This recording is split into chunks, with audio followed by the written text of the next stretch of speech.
नमस्कार मित्रों। अमेरिकी राष्ट्रपति ट्रंप साहब ने डोनाल्ड ट्रंप साहब ने एक बार फिर दुनिया भर की नींद उड़ा दी। उनके वैसे भी जो आइडिया होते हैं, जो फैसले होते हैं, वो आजकल लगातार परेशान क्यों हैं?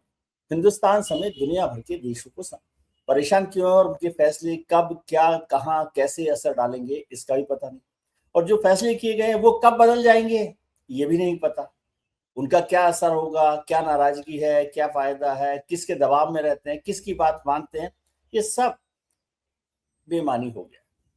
आपको याद होगा कि टैरिफ को लेकर बड़ा हंगामा चल ही रहा था, पूरा दुनिया परेशान थी, हिंदुस्तान भी परेशान था, अमेरिका में भी बहुत सारे लोग परेशान थे और उनके खिलाफ मामला चल रहा था अदालत में। तो सुप्रीम कोर्ट ने उनके उस फैसले को रद्द कर दिया एक तरह से। तो उन्होंने कहा ठीक है, आप रद्द कर दो, मैं दूसरा रास्ता निकालता हूँ। और जो रद्द किया था टैरिफ को, उन्होंने फिर से यूनिवर्सल तरीके से दुनिया की 15 मतलब बहुत सारे देशों पर, 15 के बहुत सारे देशों पर 10% टैरिफ लगा दिया। अभी दुनिया 10% टैरिफ पर चर्चा कर ही रही थी कि फिर खबर आई कि नहीं 10% नहीं, 15% टैरिफ लगा दिया। तो अब इसको लेकर परेशान है। भारत और अमेरिका के बीच में, यूएस और इंडिया के बीच में जो टैरिफ की डील थी, ट्रेड डील थी, उस पर बातचीत होनी थी 23 से 26 फरवरी के बीच में अमेरिका में। अब भारत सरकार ने उसे भी टाल दिया है, स्थगित कर दिया कि अभी तक तो कुछ पता ही नहीं है कि क्या हो रहा है, जो फैसला किया उसका क्या मायने, आगे क्या होगा, तो उसको टाल दिया। तो इससे भारत के और अमेरिका के बीच जो ट्रेड होने वाला है, उस पर क्या असर पड़ेगा, दुनिया पर क्या असर पड़ेगा, इस सब पर चर्चा करेंगे आज हम हमारे खास कार्यक्रम बिजनेस बॉलीवुड एंड वाजपेयी में। वाजपेयी साहब को आप जानते हैं। वाजपेयी साहब ट्रंप साहब की उन्नत समझते हैं और ट्रेड की भी। तो भारत और अमेरिका के रिश्तों के बीच इस डील का क्या होगा और उनकी नाराजगी, उनके गुस्से, उनके टैरिफ का क्या मायने हैं, भारत की ये जो डील पर बातचीत थी उसको रद्द करने का क्या मायने हैं। और फिर हमारे विपक्ष के नेता राहुल गांधी जी ने कहा एक बार फिर से कि प्रधानमंत्री, प्राइम मिनिस्टर कंप्रोमाइज हो गए। और पवन खेरा साहब ने लिखा कि वो क्या गिलास तोड़ा 12 ना, ना पानी पिया, ना कुछ कुछ कुछ लिखा उन्होंने। तो ये जो डील हुई है, इसके क्या मायने हैं? वैसे तो आप नीरज जी को सुनते ही रहते हैं, द एंड शो पर थोड़ा बारीक बात करते हैं, गंभीर बात करते हैं। हमारे साथ इसलिए बात करते हैं कि भाई विजय को जैसे समझ में आ जाए, थोड़ा मोटे तौर पर वैसे समझाते हैं। तो सर, आपका बहुत बहुत स्वागत है। थोड़े हम जैसे अनपढ़ लोगों को समझाइए कि ट्रंप साहब जो कर रहे हैं, उनकी नाराजगी का जो भुखटी तन गई है उनकी, उसका क्या मायने? नमस्कार विजय जी और सभी दर्शकों को नमस्कार। प्रणाम। ट्रम्प साहब की जो नाराजगी है ना, वो पूरी दुनिया से, वो मतलब गुस्सा है, हर एक से गुस्सा है, किसी से वो खुश है ही नहीं, मतलब चाहे दोस्त हो चाहे ट्रंप को दुश्मन। गुस्सा क्यों आता है, उसकी तरह से आप एक फिल्म बना दीजिए, ट्रंप को गुस्सा क्यों आता है। बिल्कुल बनानी चाहिए, क्योंकि वो कभी मतलब किसी से खुश होते ही नहीं, मतलब वो उनकी बात का कोई यकीन नहीं। वो कभी कहेंगे बहुत डियर फ्रेंड है और अगले ही पल पता नहीं क्या कर देंगे वो। तो वो एक मतलब चिढ़े बैठे हुए हर आदमी से। अब उनकी देश की सुप्रीम कोर्ट ने अगर उनका फैसला उलट दिया तो इसमें किसी दूसरे देश की तो गलती है नहीं। अब वो अलग बात है कि नील कत्याल जी भारतीय मूल के ही वकील हैं जिन्होंने ये मुकदमा लड़ा था, तो खैर वो एक अलग चीज है। लेकिन उससे बहुत नाराज हुए वो, और उन्होंने इतनी कड़ी आलोचना की है सुप्रीम कोर्ट के जजेस की। मैंने आज तक नहीं सुना कि किसी देश के प्रधानमंत्री या राष्ट्रपति ने अपने ही देश के सुप्रीम कोर्ट के जजेस को इतना भरा बुला, मतलब शर्म से सर झुका दिया, और ये लोग देश की चिंता नहीं कर रहे हैं, पता नहीं कैसे हैं। और जिन जजेस ने फेवर में फैसला दिया था 6-3 में, उन 3 की तारीफ भी की। तो ट्रम्प साहब का ये टेम्परामेंट आप समझ लीजिए कि वो किसी को छोड़ते नहीं है, कोई भी हो, वोट वोट को किसी को नहीं। तो उनकी जो नाराजगी है, दरअसल वो उनकी नाराजगी एक जो अमेरिका में राष्ट्रवाद उन्होंने पैदा किया है, उसके लिए वो किसी भी हद तक जा सकते हैं। उनको मेक अमेरिका ग्रेट अगेन जो है, उसके आगे मेक एशिया ग्रेट अगेन की चिंता नहीं है। उनको किसी देश की चिंता नहीं, वो अपने को ही बनाना चाहते हैं। तो एक बड़ा दिलचस्प ये जो मुकदमा लड़ा गया था, ये हार गए वो। अब हार गए तो मतलब ये कि सारे देश के जो टैरिफ थे वो पहले चले गए, जो डील से पहले हुए थे। भारत का तो साइन होना था अभी, तो साइन हुआ भी नहीं था, उससे पहले ये हो गया। तो उनके पास कोई विकल्प बचा नहीं, तो उन्होंने अपनी जो दूसरी पावर्स हैं उनका इस्तेमाल करते हुए तुरंत पूरी दुनिया पे 15% का टैरिफ जड़ दिया कि ये 15% आप सब लोग दीजिए। तो एवरेज सारी दुनिया का 18-20 के आसपास ही आ रहा था। तो अब उन्होंने 15% फ्लैट सबके ऊपर लगा दिया, एक साथ पूरे देश के हर कंट्री के हर ट्रेड पे 15% का टैरिफ उन्होंने लगा दिया। प्लस जो आप पहले दे रहे थे वो अलग, जो अच्छा, किसी का 3%, किसी का 4%, जो भी रहा होगा जिसका एवरेज, तो घूम फिर के बात वहीं पे खड़ी हो गई। अब इसमें एक ही कैच है कि ये 150 दिन तक का मामला है जिसपे ये टैरिफ सस्टेन करेगा, उसके बाद ये टैरिफ अपने आप जीरो हो जाएगा। उसके बाद क्या होगा, उसके बाद इनको इसको कंटिन्यू करने के लिए कांग्रेस की अप्रूवल चाहिए, लेकिन कांग्रेस के पास शायद ये न जाए, क्योंकि वो तो वैसे ही चिढ़े बैठे हुए हैं कि हम अपने दम पे ही करेंगे। तो उनके पास क्या विकल्प है, इनके पास कई सारे विकल्प हैं और भी। तो वो एक देश पे फ्लैट टैरिफ ना होकर के सेक्टोरल टैरिफ ये बहुत लगा सकते हैं, अलग अलग सेक्टर की कंपनियों पे अलग अलग टूल्स हैं इनके पास, जिसमें बड़े मैसिव टैरिफ लगाए जा सकते हैं और वो कहीं इससे ज्यादा खतरनाक हो सकते हैं। उसमें उनको ना किसी कांग्रेस की मदद की जरूरत है, ना उनको किसी अप्रूवल की जरूरत है, वो तो अच्छा उनके ही आदमी उसकी जांच भी करेंगे जो वो नए टैरिफ लगा सकते हैं। तो उन्होंने, आपको याद होगा जब वो स्पीच दे रहे थे प्रेस कॉन्फ्रेंस करके, तो बहुत गुस्से में वो उन्होंने ये बात कही थी कि अच्छा किया कोर्ट ने हमारी बात को समझ लिया है, अब हम और ज्यादा वसूलेंगे पैसा। वो 164 बिलियन डॉलर जो उन्होंने अब तक वसूला था, उसके हिसाब से वो और ज्यादा पैसा अब वसूलें, क्योंकि उनके हाथ खुल गए हैं, क्योंकि कोर्ट टैरिफ के अगेंस्ट नहीं है, वो प्रेसिडेंट की पावर के अगेंस्ट था। बहुत ही दिलचस्प मुकदमा लड़ा है। कानून के विद्यार्थियों को भी समझना चाहिए कि ये मुकदमा कितना इंटरेस्टिंग था, कि वो कहता है कि कोर्ट, मुकदमे में क्या हुआ, मतलब सुप्रीम कोर्ट ने कहा कि ट्रंप साहब नहीं लगा सकते टैरिफ। उसमें ये था जो इमरजेंसी पावर्स हैं ट्रंप के पास या प्रेसिडेंट के पास, वो इमरजेंसी पावर इंपोज कर सकते हैं, लेकिन उन इमरजेंसी पावर्स में टैरिफ का जिक्र नहीं है। तो आप टैरिफ नहीं लगा सकते क्योंकि वो वर्ड लिखा नहीं गया उस कानून में। इस बात पर मुकदमा था कि जब टैरिफ लिखा ही नहीं तो आपने टैरिफ क्यों लगाया इमरजेंसी के नाम पे। इनका ये कहना था कि जब लिखा ही नहीं है तो ये ऑप्शन ओपन है लगाने के लिए। भाई अगर कोई बात नहीं लिखी गई है मना तो मैं वो तो बात नहीं किया कि नहीं लगाएंगे, तो उधर वाले कहते जब लिखा ही नहीं तो लगाओगे, उनका जब लिखा नहीं तो हम लगा भी सकते हैं। इस बात पर मुकदमा चला, तो कोर्ट ने कहा कि नहीं लिखा है, अमेरिका का कानून अक्षरशः पालन होना चाहिए, नहीं लिखा तो नहीं लगाओगे। इस बात पर वो मुकदमा हार गए। तो इसी बात से वो गुस्सा हो गए कि हम तो देश के भले के लिए कर रहे हैं और देखिए कोर्ट समझ नहीं रहा इसमें, बल्कि उन्होंने यहां तक कह दिया कि इसमें बाहरी शक्तियां काम कर रही हैं। अच्छा, अमेरिका में भी भारी शक्तियां काम करती हैं? हाँ, अमेरिका में भी बाहरी शक्तियां काम कर रही हैं और अदालत उनके दबाव में आ गई है, उसने ये फैसला दिया है। ये अच्छा ये अच्छा जोक है। ये उन्होंने बोला कि ये बाकायदा, मैंने उस कॉन्फ्रेंस ही सुन रहा था मैं कि ये बाहरी वेनेजुएला शक्तियां के दबाव दबाव में, में क्यूबा वेनेजुएला के दबाव में या चीन के दबाव में कर दिया हो। तो ये मसला उन्होंने लड़ा। लेकिन अब विजय जी इससे आगे की गंभीर चिंता है। मैं आपको कुछ धाराएं बताना चाह रहा था कि क्योंकि वो धाराएं बड़ी खतरनाक है जिनके तहत आगे ये टैरिफ लगाएंगे। एक तो पहला अभी जो हम लोगों ने चर्चा की कि सेक्शन 122 के तहत इन्होंने जो लगाया है पूरा 150 दिन के लिए 15% का, ये 4 महीने में अप्रूवल लेंगे नहीं तो खत्म हो जाएगा। लेकिन जो रिस्क है वो है सेक्शन 323। इसका जो रीजन है कि ये टैरिफ क्यों लग सकता है, वो थ्रेट टू नेशनल सिक्योरिटी। अब ट्रम्प साहब किसी भी चीज को नेशनल सिक्योरिटी बता सकते हैं, कोई भी कारण कोई सरकार बता सकती है, थ्रेट टू नेशनल सिक्योरिटी। हाँ, और इसमें जो इस बात को जांच करके उनको कहेगी कि हाँ आप ये नेशनल सिक्योरिटी है, वो कॉमर्स डिपार्टमेंट करेगा। अब कॉमर्स डिपार्टमेंट सरकार का हिस्सा है तो वो उनके मुताबिक करेगा, और उसमें ना तो कोई ड्यूरेशन की लिमिट है ना कोई टैरिफ की लिमिट है, वो तो कुछ भी कर सकते हैं। वो स्टील पे 25% ड्यूटी लगा रखी है उन्होंने जी, तो उन्होंने बता दिया कि नेशनल सिक्योरिटी, अब स्टील नेशनल सिक्योरिटी है, वो उन्होंने कर दिया।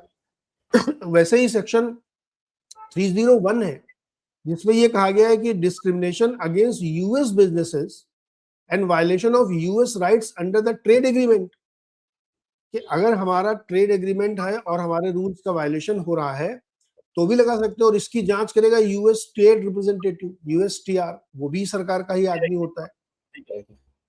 और ये 4 साल के लिए होता है और इसमें जो है एक्सटेंशन भी हो सकता है, और कितना टैरिफ लगेगा ये भी स्पेसिफाई नहीं है तो कोई भी लगा सकते हैं ये। एक और है सेक्शन 201 जिसमें है कि इंजरी टू डोमेस्टिक इंडस्ट्री, यानी अगर कोई ऐसा इनको व्यापार लगता है जिससे डोमेस्टिक इंडस्ट्री को नुकसान हो सकता है, उसमें भी लगा सकते हैं।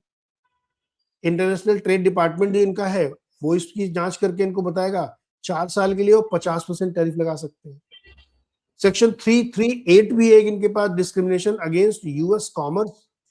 तो ऐसे इनके पास सर बहुत सारे उपाय और तरीके हैं जिसके तहत ये लगा सकते हैं। तो रिस्क ये है वर्ल्ड वाइड के लिए इंक्लूडिंग इंडिया कि जो अभी ये अलग अलग सेगमेंट है, जैसे चाइना के ऊपर आपको याद होगा हुआवेई को बैन कर दिया था जी कि ये चिप नहीं आएगा, वो चिप नहीं आएगा। तो भारत के जो बहुत सारे ट्रेड है उसमें जैसे फार्मास्यूटिकल है, अभी उसको दायरे से बाहर रखा था, लेकिन उसमें वो कुछ कर सकते कि भाई आप लोग बहुत अंडर प्राइसिंग करते हो, हमारे फार्मा इंडस्ट्री को नुकसान होता है, तो हम टैरिफ लगा सकते हैं। तो एक वो भी लगा सकते हैं ये। हमारी आईटी इंडस्ट्री जो उन्होंने छोड़ रखी थी उस पे भी ये कुछ कर सकते हैं। इलेक्ट्रॉनिक्स पे भी इन्होंने रियायत दे रखी थी, वो अलग था। वहां तो एनीथिंग इज पॉसिबल। पहले तो चलिए 18% का जो समझौता हुआ था वो एक तरीके से एक फ्रेमवर्क बन गया था कि इतने पे ही होगा। अब तो फिर से मतलब स्प्लिट वाइड ओपन वाली बात हो गई, सब कुछ खुला हुआ है भाई, अब तो कहीं से भी कुछ भी हो सकता है। तो ये रिस्क इन्होंने ग्लोबली पैदा कर दिया है और भारत उसमें एक पार्ट है। और भारत से तो वैसे भी बहुत गुस्सा रहते हैं वो, सबसे आखिरी मुड़ील हम ही से हुई थी। तो मुझे लगता है कि ये जो थोड़ी देर के लिए हम लोग खुश हुए थे कि चलो खत्म हो गया, अब 10% पे ही झेलना पड़ेगा, अब वो फिर से पुराने लेवल पे पहुंच गया और ज्यादा भी हो सकता है। तो इसको ही समझाइए सर कि जो पहले डील हुई हमारी 18% वाली या जो भी, और अब जो नए उनका तेवर है या जो भी फैसला किया, उससे भारत को क्या फर्क पड़ेगा। हम भारत की चिंता करते हैं, हम सब जो कर रहे हैं वो करें, पहले भारत की हम चिंता करें कि कितना नुकसान फायदा हमें होगा और किस इंडस्ट्री में होगा। देखिए पहले जो डील हो रही थी वो 18% पे हमारा समझौता हुआ था। हाँ, उसमें कुछ जैसे फार्मा को उन्होंने उससे अलग रखा था, आईटी सर्विसेज उससे अलग रखी गई थी, पेट्रोलियम प्रोडक्ट्स उनपे दिक्कत नहीं पड़ रही थी। और 18 एवरेज प्राइस था, तो किसी इंडस्ट्री में ज्यादा लगता किसी में कम लगता, तो वो एक सर्टेनिटी थी। अब परिस्थिति बदल गई, अब 15% तो आपको फ्लैट लगा दिया उन्होंने, हर ट्रेड पे 15% टैरिफ, प्लस जो आप दे रहे थे एवरेज वो आप जोड़ लीजिए तो लगभग बात वही फिर पहुंच गई 18%, तो आप देंगे भी। तो पहले ट्रेड डील और अब की स्थिति में कोई फर्क नहीं है, अब 18% आपके ऊपर लग ही रहा है। रिस्क आपके लिए ओपन ये हो गया है अब, जो ये बहुत बड़ा रिस्क है कि कई सारे सेक्टर उस जांच के दायरे में होंगे और उन्होंने ये मान लिया है कि हम को ज्यादा वसूली करनी है, क्योंकि ये उसका प्रॉब्लम ये कि ये 150 दिन में खत्म हो जाएगा। तो उससे पहले ही आप देखेंगे कि ये अलग अलग सेक्टर्स के जांच रिपोर्ट उनके पास आएंगी और वो मनमाने तरीके से टैरिफ लगाएंगे। तो वो फार्मा हो सकता है, वो आईटी इंडस्ट्री भी हो सकती है, वो टेक्सटाइल हो सकती है, वो लेदर हो सकती है, वो हर प्रकार की इंडस्ट्री में जो भी हम एक्सपोर्ट कर रहे हैं उस पर वो अलग अलग सेगमेंट से टैरिफ लगाएंगे, पैसे वसूली होगी। एक जो दूसरी और बड़ी खतरनाक या गंभीर चीज निकल के आ रही है, जिसमें था कि $800 तक का जो भी एक्सपोर्ट हम लोग करते हैं, छोटा ट्रेड होता था, वो किसी भी प्रकार की ड्यूटी से बाहर था, उसको डी मिनिमस बोलते थे। अब ट्रम्प साहब ने एक अलग एग्जीक्यूटिव ऑर्डर साइन किया है, उसमें उन्होंने कहा है कि ये जो डी मिनिमस था इसको मैं खत्म कर रहा हूं, यानी $800 के भी जो भी आप ट्रेड कर रहे हैं उस पर भी 15% ड्यूटी लगेगी। तो जो बहुत छोटे छोटे बिजनेसेस थे उन पर भी इम्पैक्ट आएगा। नहीं तो अब जी जी अब बताइए। तो ये जो प्रॉब्लम क्रिएट हुई है, इससे हमें लगता है कि पहले से ज्यादा हमको टैरिफ देना पड़ेगा। और बहुत सारे छोटे छोटे सेक्टर जहां पे रियायत थी, छोटा मोटा काम होता था जो कि इस दायरे से बाहर था कि भाई चलो बहुत छोटा सा ट्रेड है इसको बाहर ही रखते हैं, अब उस पर भी लगेगा जी, तो हमें थोड़ी दिक्कत ज्यादा होगी। जी सर, अभी एक खबर आई है कि भाई ये जो डील होने वाली थी, हमारी ट्रेड डील पर बातचीत होने वाली थी 23 से 26 फरवरी तक यूएस में, उसको पोस्टपोन कर दिया या कैंसिल कर दिया, जो भी आप शब्द इस्तेमाल करें। तो इसका क्या मायने है और अब क्या कर लेंगे हम, या क्यों किया है? देखिए कैंसिल तो इसलिए हुई क्योंकि पुराना जो पूरा एग्रीमेंट था जिस पर हमें साइन करने थे, अब वो नल एंड वाइड है, क्योंकि उन टर्म्स पे उस रेट पे कोई डील हो नहीं सकती है। तो वो कैंसिल होना तो लाजमी था। कैंसिल इसलिए हुई है क्योंकि अब नया फ्रेमवर्क सामने आएगा आपके, क्योंकि अब तो टैरिफ है ही नहीं यूएस का उस तरह वाला जो एक साथ ब्लैंकेट लगता। तो नई डील के जो कॉन्टोर्स होंगे वो भी समय ले रहे होंगे, क्योंकि ये वाला इस पे डील करने का कोई फायदा नहीं है, तो 150 डेज का है और आप टैरिफ लगा नहीं सकते अभी वैसे, तो अलग अलग उनके लिए समय चाहिए उनको, तो साइन करने का कोई मतलब ही नहीं था। और भारत भी साइन क्यों करता किसी बात पे जब जब वो नल एंड वाइड हो गया। तो ट्रम्प भी समय ले रहे होंगे, यूएस एडमिनिस्ट्रेशन समय ले रहा है कि नए तरीके हम सोचेंगे और उसके बाद हम लगाएंगे टैरिफ। और इसमें मुझे लगता है कि एक ब्लैंकेट डील हो भी नहीं पाएगी, क्योंकि ब्लैंकेट टैरिफ नहीं है तो ब्लैंकेट डील नहीं है, क्या अब तो होगी? अलग अलग सेगमेंट के लिए डील होगी। लेकिन क्या ये जो बातचीत हो रही है, और जैसे राहुल गांधी की क्या कि प्राइम मिनिस्टर कॉम्प्रोमाइज हो गए, तो कैसे इसको देखें? क्या वो कह रहे हैं, उसका क्या मायने हैं? और इस पूरा जो आज की तस्वीर है उसमें आप कैसे देखते हैं इस कमेंट को, बयान को? नहीं, पीएम कॉम्प्रोमाइज होगा ये एक पॉलिटिकल स्टेटमेंट है विजय जी, क्योंकि अगर 18% पे हमारी डील होने जा रही थी लंबे नेगोशिएशंस के बाद, और उसमें हम लोगों ने पिछले शो में डिस्कस किया था कि बहुत सारे सेक्टर्स को रियायत ले ली उन्होंने, डेयरी को खास तौर पे जो बहुत ज्यादा इम्पैक्ट था।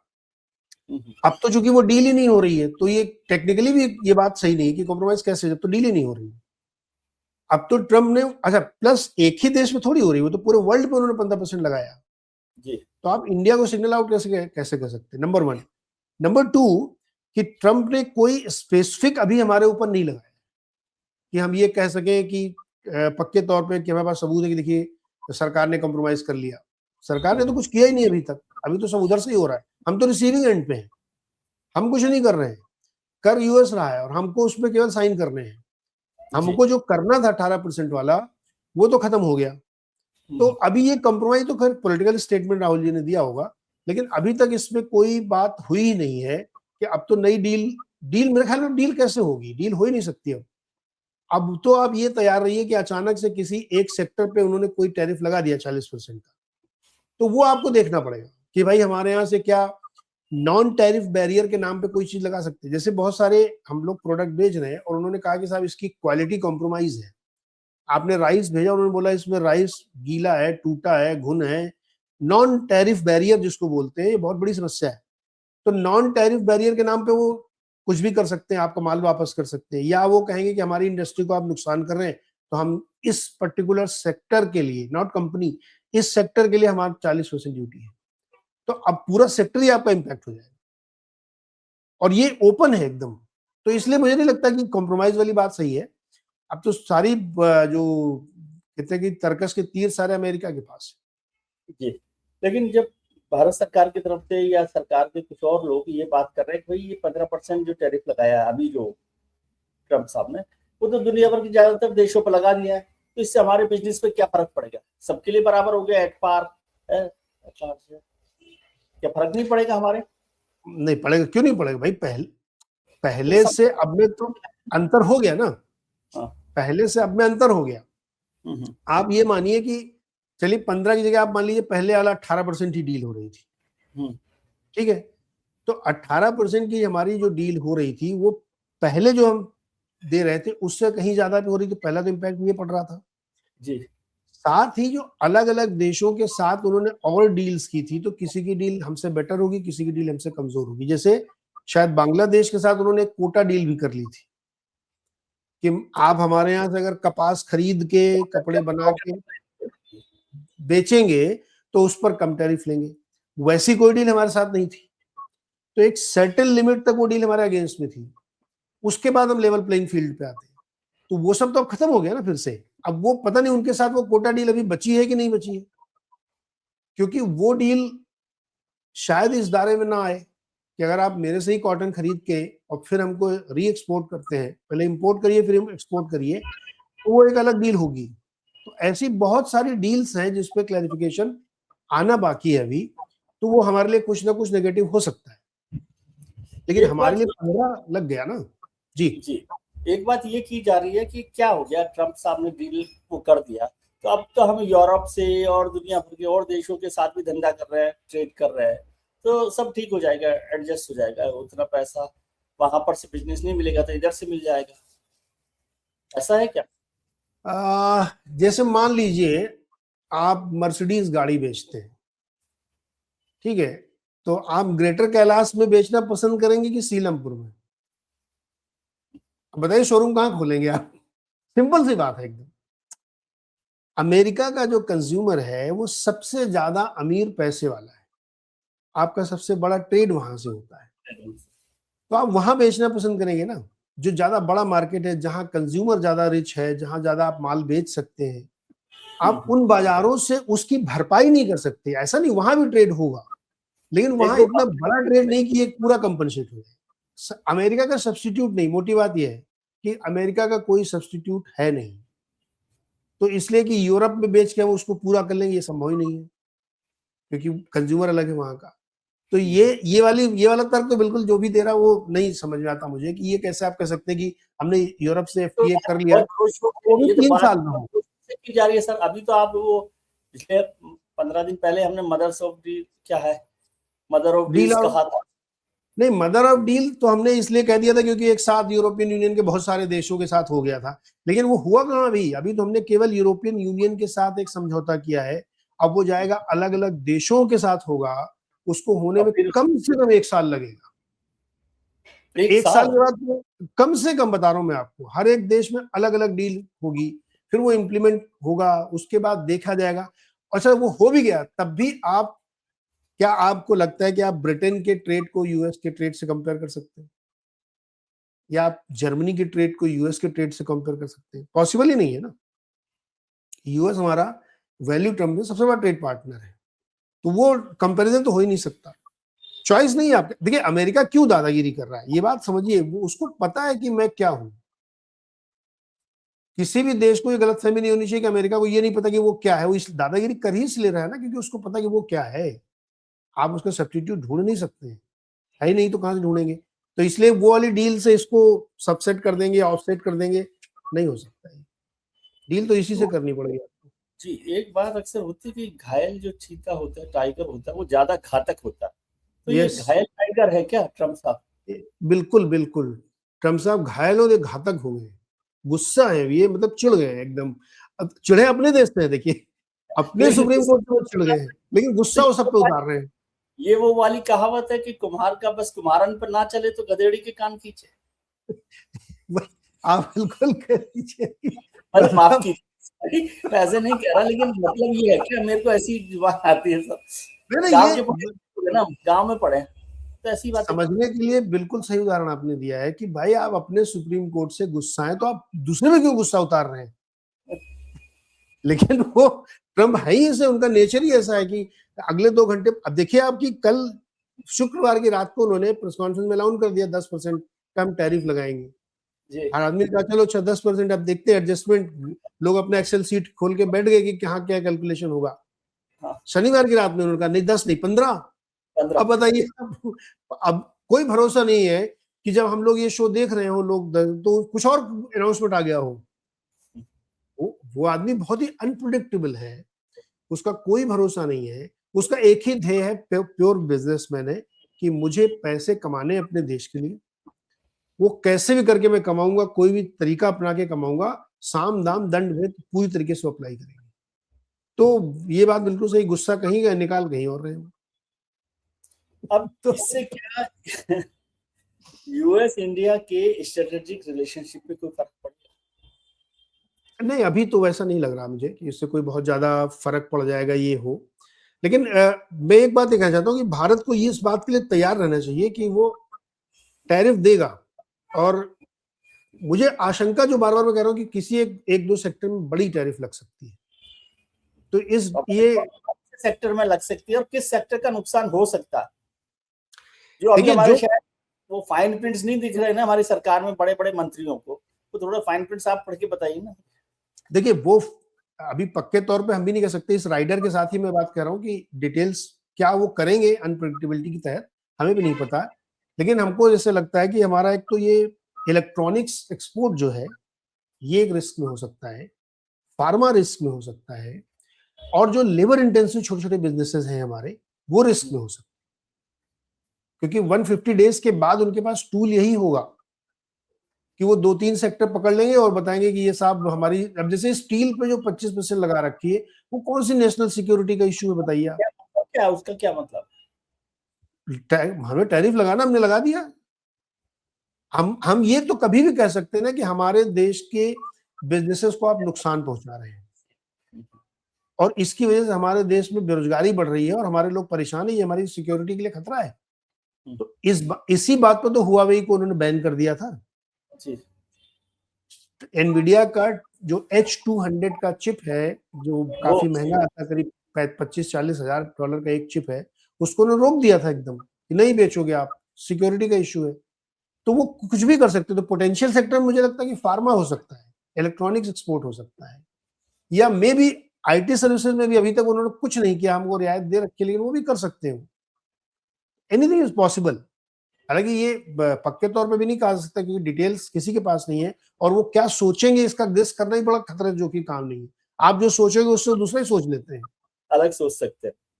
यस, तो डिटेलिंग का इशू है, लेकिन रिस्क पे तो रहेंगे हम लोग। अगले 4-5 महीने हमारे लिए बहुत रिस्की है। सर एक चीज और समझाइए जो अभी तक मेरे को समझ नहीं आ रही। हम्म। इतने दिन से आपसे, आप भी कहेंगे क्या समझ में नहीं आती बात, बार बार पूछते हैं। ये बताइए कि हमने, क्योंकि मैं वो विदेश मंत्री जी को भी मैंने सुना, डॉक्टर जयशंकर साहब से, आपके मित्र हैं, वो कह रहे थे कि भाई तेल को लेकर अब तो कंपनियां देखती है, हमें नहीं पता।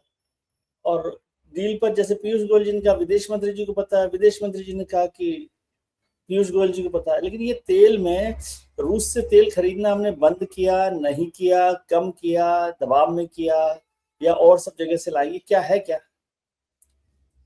अब ये मत कहिएगा कि आपको नहीं पता। देखिए, गोयल साहब ने कहा जयशंकर जी से पूछिए, जयशंकर जी ने कहा गोयल साहब से पूछिए। अब मुझे लगता है कि ये बात अब हम लोगों को कंपनी से पूछना चाहिए, भाई आप ले रहे हो कि नहीं ले रहे हो, कि सरकार का तो पता नहीं कि आप क्या काम करते हो, है ना? जयशंकर साहब ने सरकार और यही बात कह रही है। कि भाई ये कंपनियों का काम है, सरकार का काम नहीं। हाँ, तो मतलब वो कंपनियां पता नहीं किस देश में काम करती हैं, भारत की है कि नहीं है, वो उनसे ही पूछना पड़ेगा कि भाई आप लोग क्या कर रहे हो, सरकार को तो कुछ पता ही नहीं आप लोग क्या करते हो। तो ये वाली तो बड़ी विचित्र स्थिति इन्होंने बना रखी है कि कैसे पूछा जाए कि जो लोग, हमको तो लगता है ये भी पूछना चाहिए जो लोग भारत से बाहर रह रहे हैं वो भारत के नागरिक हैं कि नहीं है, ये भी उनसे पूछना चाहिए। तो कहेंगे नहीं, खुद उनसे पूछ लो जाके। ये वाली सिचुएशन पैदा कर दी है। तो अंतिम सूचना मिलने तक सरकार ने ये क्लैरिफाई नहीं किया था कि हमने ऑयल लेना बंद कर दिया है। सरकार ने ये कोई स्टेटमेंट अभी तक दिया नहीं है, और कंपनियों की तरफ से भी ऐसा कोई स्टेटमेंट नहीं आया है कि उन्होंने ऑयल लेना बंद कर दिया है। मैंने अभी तक किसी का नहीं पढ़ा है। तो अब इसका एजम्पशन आप चाहे जो लगाएं, नंबर 1। नंबर 2 कि जो हमने कहा था कि अगले 1-2 महीने अगर कोई शिपमेंट आती है तो उसको ये बेनिफिट ऑफ डाउट दिया जा सकता है, क्योंकि ये लंबे लंबे कॉन्ट्रैक्ट होते हैं तो 1-2 आते रहेंगे। लेकिन जब तक कोई स्टेटमेंट नहीं आता सरकार की तरफ से कि हम रशिया से ऑयल नहीं लेंगे, तब तक नहीं माना जाएगा। दूसरी चीज, इसमें एक और क्लैरिटी चाहिए अभी कि ये ट्रेड डील का ही पार्ट था, वो 25% की ड्यूटी। आपको याद होगा जब समझौता हुआ था तो रशियन 25% इसी बात पे हटाया गया था कि हम कोई तेल नहीं खरीदेंगे। अब वो पूरी डील अबॉर्ट हो गई है। तो इसमें क्या हुआ, क्या ये 25% है कि नहीं है, हम तेल ले रहे हैं कि नहीं ले रहे हैं, इस बारे में कोई क्लैरिटी ना यूएस ने दी अभी तक, ना हमारे यहाँ से दी गई है। तो ये भी एक संशय की दीवार खड़ी हो गई कि रशियन ऑयल हम ले रहे हैं कि नहीं ले रहे हैं, और वो उस डील का ही एक पार्ट था, तो उसमें क्या हुआ। अब ये बात अगले कुछ दिनों में हो सकता है कि क्लैरिटी के साथ निकल के आए। तो ये बड़ा विवादित इशू है। देखिए, इसमें क्या है, अगर सरकार, मुझे नहीं लगता कि पॉलिटिकल इशू बन जाएगा अगर आप ये स्टेटमेंट जारी कर देंगे कि भारत रशिया से ऑयल नहीं खरीदेगा। ये तो राजनीतिक बयान है कि आप किसी देश से कोई चीज नहीं खरीदने का बयान देंगे। तो ये इसीलिए शायद ये बयान अभी तक दिया नहीं गया है, और ये दिया भी नहीं जाएगा। कंपनी के ऊपर डाल दिया गया कि कंपनी खरीदती, सरकार थोड़ी खरीदती है। इंडियन ऑयल खरीदता है, बीपीसीएल खरीदता है, रिलायंस खरीदते हैं, नयारा खरीदता है, वो लोग बताएं। ये यहाँ पे एक कंफ्यूजन की स्थिति बनी हुई है, तो इसमें भी क्लैरिटी आनी चाहिए। सर ये तेल का क्या चक्कर है, मुझे समझ नहीं आता तेल कंपनी का, कि जब तेल के दाम बढ़ते हैं तो कंपनियां तय करती हैं, तेल के दाम घटते हैं तो सरकार तय करती है। है ना। अब आपने कहा रूस को लेकर भी नहीं पता, कंपनियां तय करती है। एक चीज और बताया, आप नाराज मत होना क्योंकि कहेंगे कि समझ में नहीं आती इनको बात। एक छोटी बात और समझा दीजिए कि रूस से हमने खरीदना बंद किया कि नहीं किया। आपने कहा कि ठीक है जो है। वेनेजुएला से तेल खरीदना शुरू किया कि नहीं किया आपने, क्योंकि ट्रंप साहब ने कहा था कि भारत जो है वेनेजुएला से तेल खरीदेगा। नहीं हाँ, वेनेजुएला से तेल खरीद, भारत की कंपनियों ने तेल खरीदना हाँ शुरू कंपनियों कंपनियों में एक कंपनी की तरफ से एक स्टेटमेंट आया था कि उनको ये अप्रूवल मिल गया है कि आप वेनेजुएला से तेल खरीद सकते हैं, क्योंकि अब तो बेचना ही है उनको, तो अप्रूवल मिल गया था। जब सैंक्शन लगा हुआ था ना वेनेजुएला में, तो जब भी कोई एक रियायती रूट मिलता था तो हम वहां से लेते थे तेल, लेकिन जब एकदम बैन कर देते तो फिर हम नहीं लेते थे। लेकिन इस घटना के बाद जब से वहां से रशिया का वेनेजुएला पे यूएस ने पूरा कब्जा कर लिया है, तो कंपनियों ने वहां पे अर्जी डाली थी। तो मुझे जहां तक जानकारी है कि एक कंपनी को अप्रूवल मिल गया था कि हाँ आप ले सकते हैं तेल, क्योंकि उनको तो बेचना ही है। तो वो लिया कि नहीं लिया या ऑर्डर प्लेस किया कि नहीं, लेकिन सूचना थी कि उन्होंने अप्रूवल ले लिया। मतलब अभी भी स्थिति वही है कि मतलब वहां से खरीद सकते हैं, यहाँ से बंद कर सकते हैं, या यहाँ से भी हाँ, खरीद लेंगे? वहां से तो नहीं, वहां से तो खरीद सकते हैं, यहां से बंद किया कि नहीं किया ये नहीं पता, वहां से तो खरीद सकते हैं। तो अब क्या होगा प्रभु, आखिर मेरे को समझा दीजिए कि क्या है, हम आराम से रहें नहीं रहें, या रोज वही दर्शन करते रहे, वॉशिंगटन को देखते रहे? 5 महीने तक तो देखना ही पड़ेगा आपको, जब तक। मुझे वॉशिंगटन को देखें कि दिल्ली को देखें? वॉशिंगटन देखिए सर, करना तो उन्हीं को है। दिल्ली कुछ क्या करेगी इसमें? दिल्ली की कोई भूमिका नहीं है। दिल्ली की इसमें कोई भूमिका नहीं, क्योंकि वॉशिंगटन को ही करना है जो करना है, क्योंकि टैरिफ लगाएंगे तो वही, हमने तो उस टैरिफ को झेलना है। तो इसमें दिल्ली को देखने का कोई फायदा नहीं है, क्योंकि हमने पहले भी देखा दिल्ली को देख के क्या होगा, देखना आपको वॉशिंगटन को पड़ेगा। और अब इसमें दिक्कत ये हो गई सबसे बड़ी कि जो 150 दिन का इंतजार है वो मुश्किल भरा है, कि नेक्स्ट 5 मंथ्स आपको पता नहीं कि वो खत्म होने से पहले क्या होगा। तो हमको 5 महीने इंतजार करना है। और कोई और रास्ते हमको दिख नहीं रहे? आपने बता दिया सीलमपुर का, और भाई हमने पहले बता दिया कि आपको अगर मर्सिडीज का शोरूम खोलना तो आप, आपके पास अगर चॉइस है तो आप कहाँ खोलोगे, आप खुद ही सोच सकते हो। तो ऑप्शन नहीं है कि आप यूएस में हम धंधा नहीं करेंगे, हम तो खोलने नहीं दे रहे ना। नहीं तो अरे तो भाई अगर आप बहुत मालदार जगह में दुकान खोलना चाहते हो तो आपको किराया ज्यादा देना पड़ेगा ना भाई। GK2 GK1 का रेंटल और दूसरी जगहों का रेंटल में बहुत फर्क है। तो आप, अच्छा रेंटल में फर्क इसलिए क्योंकि आपकी कमाई वहां ज्यादा है, कमाई जा। तो स्वाभाविक है कि आपको वो तो बर्दाश्त करना ही पड़ेगा, उसमें कोई डाउट ही नहीं है। अच्छा, फिर से पूछ रहा हूँ कि ये जो सारे फैसले होते हैं, ये कंपनियां तय करती है, सरकार तय करती है?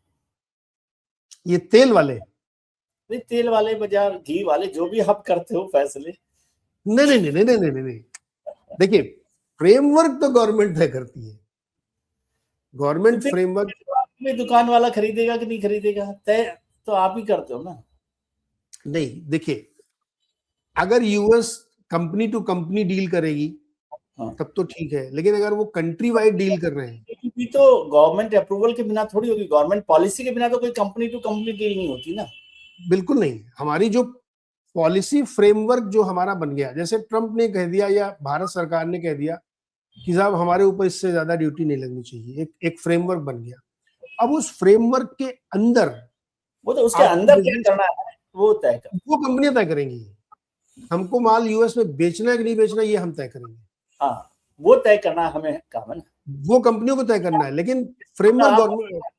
जहाँ मैं समझना चाहता हूँ कि मतलब रूस से तेल खरीदना है नहीं खरीदना, ये कंपनियां तय नहीं करेगी, सरकार तय करेगी। ऑफ कोर्स, अगर सरकार ये कह दे कि नहीं खरीदना तो कोई कंपनी क्यों खरीदेगी?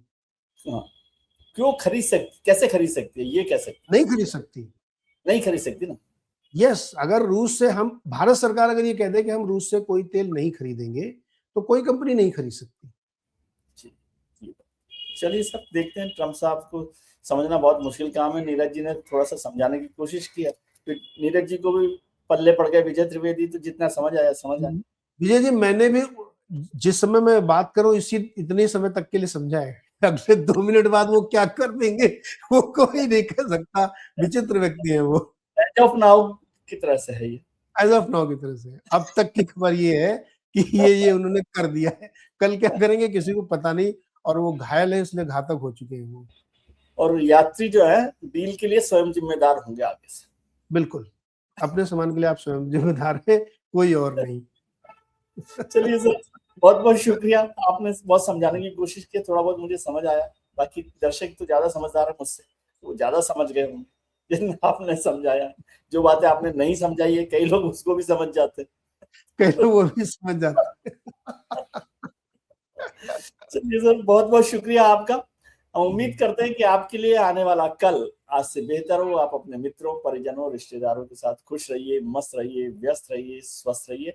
नीरज जी का द एंड शो देखते रहिए ताकि और बारीक बातें आपको समझ में आ सकती है बिज़नेस को लेकर, दुनिया भर की जो ट्रेड का जो काम है, उसको समझ सकते हैं। और नीरज जी की नज़र पर ध्यान रखा कीजिए। उनकी नज़र बहुत बारीक है।